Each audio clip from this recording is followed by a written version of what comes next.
তো আজকের এই ছোট্ট ভিডিওতে আলোচনা করব জলপাইগুড়ি ল কলেজে অ্যাডমিশনে যে নোটিফিকেশন বেরিয়েছে, অনলাইনে ফর্ম ফিল আপ স্টার্ট হয়ে গেছে 2026-27 সেশনে।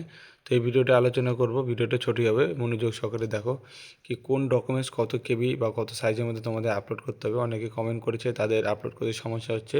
এর আগে ভিডিওটা আমি ইউনিভার্সিটি অফ নর্থ বেঙ্গলের ল অ্যাডমিশন যে বিএলএলবি অনার্সে, সেখানে ডিটেলস তোমাদের জানিয়েছি যে অ্যাডমিশন ফি থেকে শুরু করে ডকুমেন্টস কীভাবে আপলোড করবে এবং আরও অন্য অন্য কারেকশন ডেট সমস্ত কিছু। যদি ভিডিওটা না দেখে থাকো, এই ভিডিওটা দেখার পর অবশ্যই ভিডিওটা দেখে নিও যারা জলপাইগুড়ি ইউনিভার্সিটি অফ নর্থ বেঙ্গলে অ্যাডমিশন হতে যাচ্ছ ল কলেজে।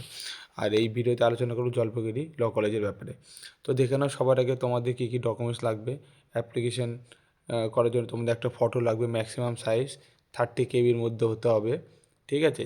এবং তার সঙ্গে লাগছে কি সিগনেচারটা তোমাদের কত লাগবে, সিগনেচারটা তোমাদের 10 কেবি ম্যাক্সিমাম বলেছে, জেপিজি ফরম্যাটে লাগবে, ঠিক আছে। অবশ্যই জেপিজি ফরম্যাটের মধ্যে 10 কেবির মধ্যে।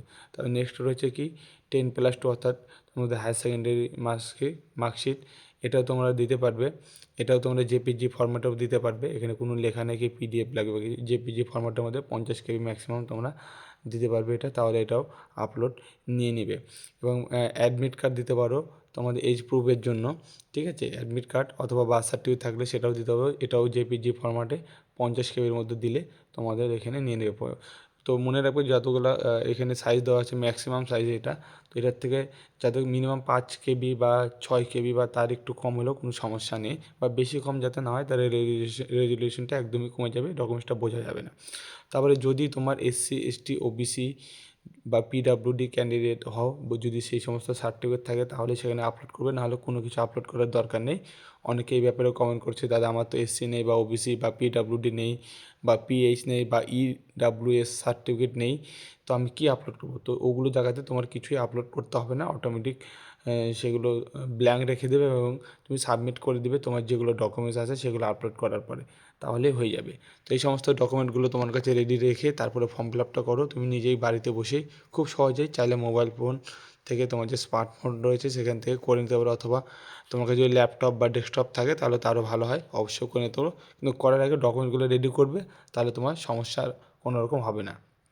এবং ফর্ম ফিল আপ করার পরে তোমাদের অনেকের আর একটা সমস্যা হচ্ছে, যেটা হচ্ছে কি যে রিসিপ্টটা ডাউনলোড হচ্ছে না। প্রথমত এখানে নিউ রেজিস্ট্রেশনে গিয়ে রেজিস্ট্রেশনটা করে নিলে, তারপরে এখান থেকে সাবমিট করলে, তারপরে এখানে ফরগট পাসওয়ার্ড বা ইমেল আইডি দিয়ে তোমরা করে নিতে পারো। এবং তার নিচে দেখো ডাউনলোড অ্যাপ্লিকেশন ফর্ম, এখানে সুন্দর করে তোমার রেজিস্টার ইমেল আইডি দিয়ে দিবে, এখানে তোমার ক্যাপচাটা দিয়ে এখানে সাবমিটে ক্লিক করলে তোমার ফর্মটি ডাউনলোড হয়ে যাবে, কোনো সমস্যা হবে না।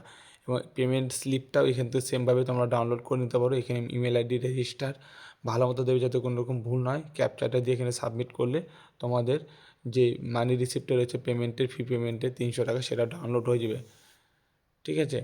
এবং এখানে অলরেডি যদি পেমেন্ট করে থাকো, এখানে সেই রিসিপ্টটা যদি কোনো রকম ডাউনলোড না হয়, তো এখান থেকে তোমরা ভেরিফাই করে ডাউনলোড করতে পারো। Download application fee receipt already payment যদি করে থাকো, তাহলে এখান থেকেও সেটা ডাউনলোড করে নিতে পারবে। তোমরা দেখতে পাচ্ছ এই অপশানগুলো। তো এইভাবে তোমরা খুব সহজেই জলপাইগুড়ি ল কলেজের অ্যাডমিশনের যে সমস্ত প্রবলেমগুলো হচ্ছে তোমরা শর্ট আউট করে নিতে পারো। আর ভিডিওগুলো অবশ্যই দেখবে পুরোপুরি, তাহলে তোমাদের আরও অনেক রকম নলেজ হয়ে যাবে। আরও ভিডিও দেখার জন্য অবশ্যই চ্যানেলের সঙ্গে থাকা, চ্যানেলটা সাবস্ক্রাইব করে বেল আইকনটা অন করে, নেক্সটে আরও অনেক আপডেট থাকবে তোমাদের জন্য।